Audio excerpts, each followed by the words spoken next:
Welcome students. Modern history के एक और सेशन में आपका स्वागत है। आज हमारा ये क्लास नंबर 27 रहेगी, जिसमें हम लोग भारत के संवैधानिक विकास को कवर करेंगे। ये वीडियो का पार्ट 1 होगा, इसके बाद पार्ट 2 भी इसका अपलोड कर दिया जाएगा। तो पार्ट 1 में कुछ क्वेश्चनों का सॉल्व करने का प्रयास करेंगे, फिर पार्ट 2 में बाकी क्वेश्चन करेंगे।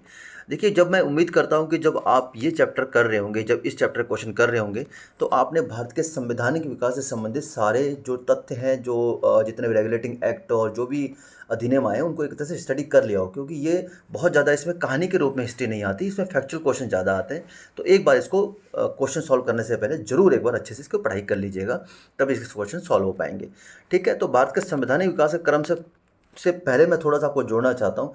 जैसे 1757 का प्लासी का युद्ध हुआ था, उसके बाद से अंग्रेजी जो हुकूमत थी या ब्रिटिश कंपनी थी, उसको एक तरह से लगने लग गया था कि नहीं, अब खाली सिर्फ और सिर्फ हम लोग यहाँ पे व्यापार ना कर कर एक बड़े से बड़े राजनीतिक क्षेत्र पर हम कब्जा करें, राजनीतिक रूप से प्रभुत्व स्थापित करें, जिससे हमें धन व्यापार करने के लिए अलग से धन इन्वेस्ट ना करने, इसी यहीं से धन से व्यापार करना और यहीं का जो सामान लेकर हमें विदेशों में जाना है। फिर 1764 में जब बक्सर का युद्ध हो गया, तो वो एक तरह से कि ब्रिटिश कंपनी का जो प्रभुत्व राजनीतिक जो विचारधारा थी, उसको पूरी तरह से उसने सफलतापूर्वक स्थापित कर दिया। फिर 1765 में आपकी इलाहाबाद की संधि हुई, जिसके तहत आपको पता है बिहार उड़ीसा की दीवानी पूरी अंग्रेजी हुकूमत को मिल गई थी। धीरे धीरे ये विकास का क्रम बढ़ता रहा। अब क्या था कि इसी जो आपका जो संवैधानिक विकास के क्रम की अगर बात करें, तो ब्रिटिश कंपनियों में बहुत ज़्यादा तरह भ्रष्टाचार फैल चुका था, और फिर धीरे धीरे उनको एक तरह का एक नियम कानून और उनको संकलन की आवश्यकता पड़ी, जिससे ये राजनीतिक भी जो हमारी सफलता है उसको भी कंटिन्यू रखा जा सके और व्यापार को भी चलाया जा सके। इसलिए पहली बार 1773 में रेगुलेटिंग एक्ट पारित किया गया। यहीं से भारत के संवैधानिक विकास का क्रम स्थापित हो जाता है, और ये जाता है 1949 तक। ठीक है, 26 नवंबर 1949 को जब हमारा संविधान बनकर तैयार हुआ था, तब तक ये संविधान विकास क्रम धीरे धीरे अलग अलग फेसों में चलता रहता है। ठीक है, तो चलिए, ये था थोड़ा सा इंट्रोडक्शन। तो पहला क्वेश्चन मैं एक बार फिर से कह रहा हूँ, ये क्वेश्चन करने से पहले एक बार थोड़ा सा आप इस चैप्टर को, संवैधानिक विकास क्रम को एक बार पढ़ के फिर क्वेश्चन करने का प्रयास कीजिएगा। पहला क्वेश्चन है, रेगुलेटिंग एक्ट कब पारित किया गया था? ये 1773 में पारित किया गया था। इसके तहत मद्रास व बम्बई प्रेसिडेंसी को कलकत्ता प्रेसिडेंसी का अधीन कर दिया गया था। बंगाल के गवर्नर को अंग्रेज क्षेत्रों का गवर्नर जनरल कहा जाने लगा, और पहला गवर्नर जनरल वॉरेन हेस्टिंग थे। ठीक है, उसके बाद निम्न में किसके अंतर्गत भारत में सर्वप्रथम सर्वोच्च न्यायालय की स्थापना हुई?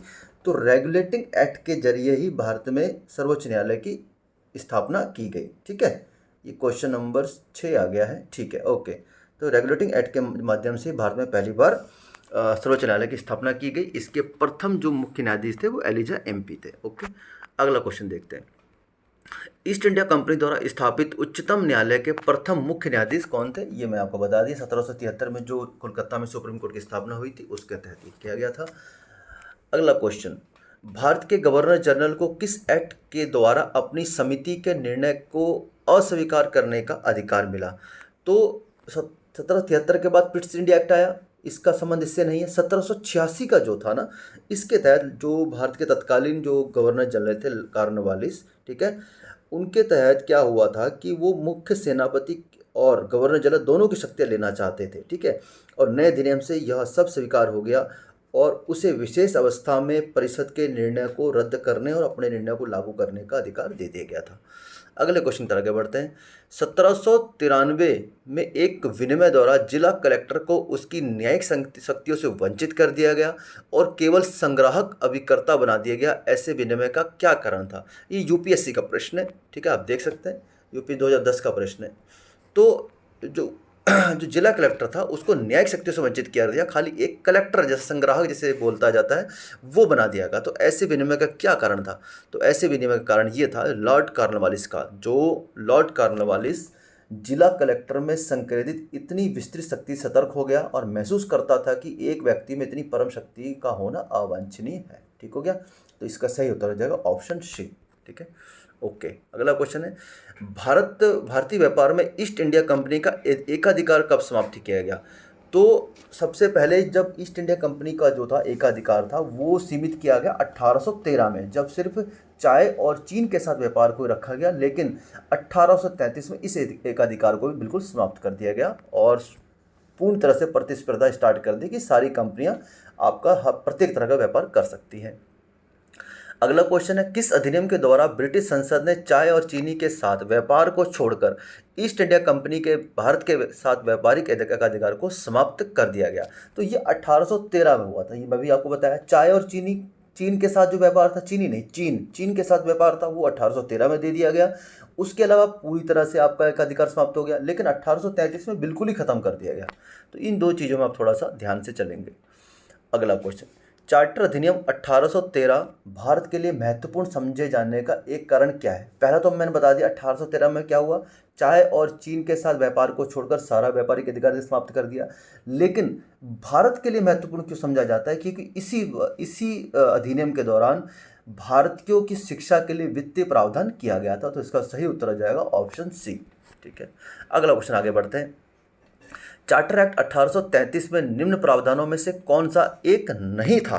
तो हमें नहीं वाला छांटना है। ठीक है, तो पहला देखते हैं, ईस्ट इंडिया कंपनी की व्यापारिक गतिविधियों का समापन बिल्कुल सही है, पूरी तरह से एकाधिकार समाप्त कर दिया था, हमें नहीं छांटना है। ठीक है, यहाँ पे टिक कर लीजिएगा, ये सही है। ओके, काउंसिल में परम सत्ताधारी के पदनाम को भारत के गवर्नर जनरल के पदनाम में बदलना। ठीक है, ये भी बिल्कुल सही है। काउंसिल में गवर्नर जनरल की विधिकर्ता की सभी शक्तियाँ प्रदान करना, ये भी सही है। और लास्ट ऑप्शन देखते हैं, गवर्नर जनरल की काउंसिल में विधि सदस्य के रूप में भारतीय की नियुक्ति। नहीं, ये 1833 में नहीं हुआ था ये काम। ठीक है, ये 1853 में नियुक्त किया गया था। ओके, सॉरी माफ कीजिएगा, भारतीय की नियुक्ति कहीं नहीं गया था। 1833 में लॉर्ड मैकाले की नियुक्ति की गई थी। तो यहाँ पे भारतीय की नियुक्ति को आप ध्यान से देखना है। तो ये ऑप्शन नंबर डी सही हो जाएगा, जो इसके तहत नहीं किया गया था। ओके, लोक सेवाओं की परीक्षा इंग्लैंड तथा भारत में एक साथ करने की संस्तुति निम्न में किसके द्वारा की गई थी? ठीक है, तो ये किया गया था मॉन्टेग्यू चेम्सफोर्ड सुधार, जो 1919 में लाया गया था। 1900 भारत शासन अधिनियम 1919 में ये इसके द्वारा प्रावधान किया गया था। ठीक है, फिर 1922 से सिविल सेवा परीक्षा भारत और इंग्लैंड में एक साथ आयोजित किए जाने लगी। ओके, ठीक है, अगला क्वेश्चन देखते हैं क्या है। नागरिक सेवाओं के लिए प्रतियोगी परीक्षाओं की प्रणाली को सिद्धांत को स्वीकार किया गया। ठीक है, तो प्रतियोगी परीक्षा के सिद्धांत को स्वीकार किया गया 1853 में। ठीक है, चलिए ठीक है, अगला प्रश्न देखते हैं। निम्नलिखित में किस कानून ने पहली बार भारत में क्रियाशील विधान परिषद का सृजन किया गया? ठीक है, तो एक क्रियाशील विधान परिषद का जो सृजन किया गया था, ये चार्टर एक्ट 1853 के माध्यम से किया गया था। ठीक है, भारत में पहली बार एक पृथक विधान परिषद की स्थापना करी गई। विधान परिषद में 12 सदस्य हो सकते थे। तो ये 1853 के माध्यम से किया गया था। इसलिए मैं आपसे बार बार कह रहा हूँ कि ये चैप्टर का क्वेश्चन लगाने से पहले एक बार इस भारतीय संवैधानिक विकास को तो डिटेल से पढ़ लीजिए, जितने अधिनियम और एक्ट लाए गए थे। निम्न में से किस एक वर्ष से ब्रिटिश सरकार अंतिम रूप से भारत एवं इंग्लैंड में एक ही समय साथ साथ इंडियन सिविल सर्विसेज की परीक्षा आयोजित करने के लिए सहमत हुई थी? ठीक है, तो अभी आपको बताया था प्रावधान लाया गया था 1919 में, जो पहली बार जो आयोजित करने में सहमत हुई थी, या पहली बार जब आयोजित किए गए थे वो वर्ष था 1922 में। ठीक हो गया, अगला क्वेश्चन, ये बड़ा अच्छा क्वेश्चन है। ठीक है, यूपी यूडीए का क्वेश्चन है, और देखते हैं इसमें कई सारी चीज़ें दिए गए हैं। नियंत्रण परिषद की स्थापना हमें मैच करना है। सबसे पहले तो आप सर्वोच्च न्यायालय की स्थापना, बड़ा आसान है। ठीक है, ये अधिनियम से हो जाएगा। नियंत्रण परिषद की स्थापना, ठीक है, बोर्ड ऑफ कंट्रोल और बोर्ड ऑफ डायरेक्टर की जब स्थापना की, पिट्स इंडिया अधिनियम 1784 के माध्यम से की गई थी। ईसाई मिशनरियों को भारत में कार्य करने की जो अनुमति प्रदान की गई थी, यह चार्टर अधिनियम से माध्यम से की गई थी। और गवर्नर जनरल परिषद में कानूनी सदस्य की नियुक्ति ये 1833, जो अभी थोड़ी देर क्वेश्चन आया था ना कि भारतीय की नियुक्ति कब की गई, भारतीय कभी नियुक्ति नहीं की गई। 1833 के माध्यम से लॉर्ड मैकाले को लाया गया था एक कानूनी सदस्य के रूप में। ठीक है, तो इसका जो ऑप्शन आपको सारे मैच कर दिए हैं। ठीक है, तो इसका सही जो उत्तर हो जाएगा ऑप्शन बी हो जाएगा।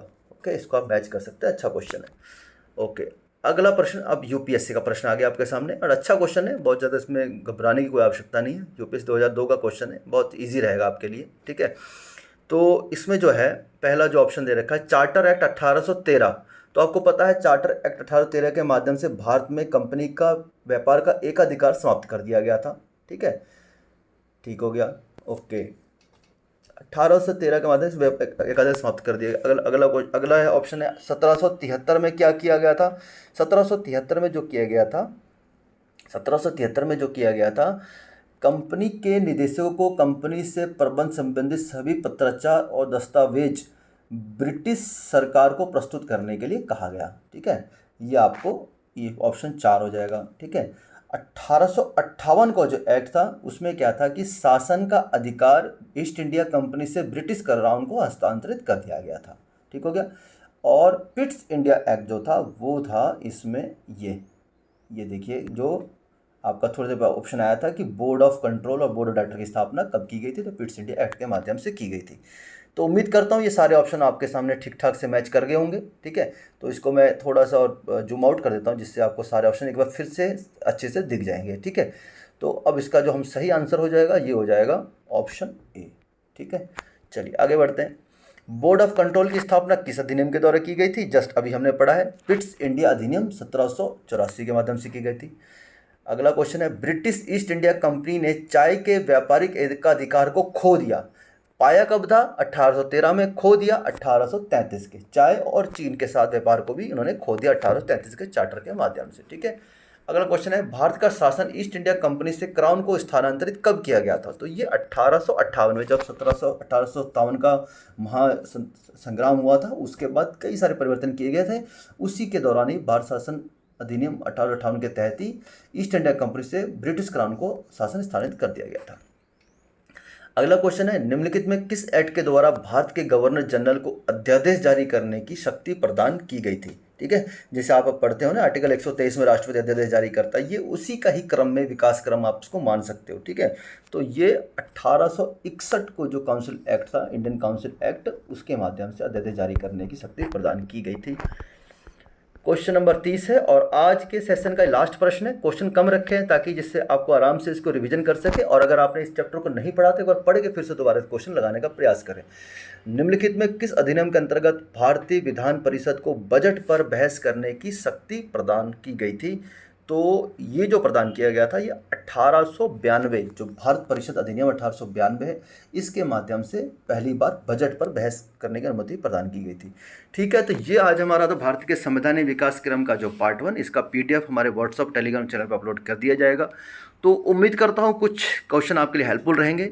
ठीक है, मिलेंगे नेक्स्ट क्लास में, तब तक के लिए जय हिंद।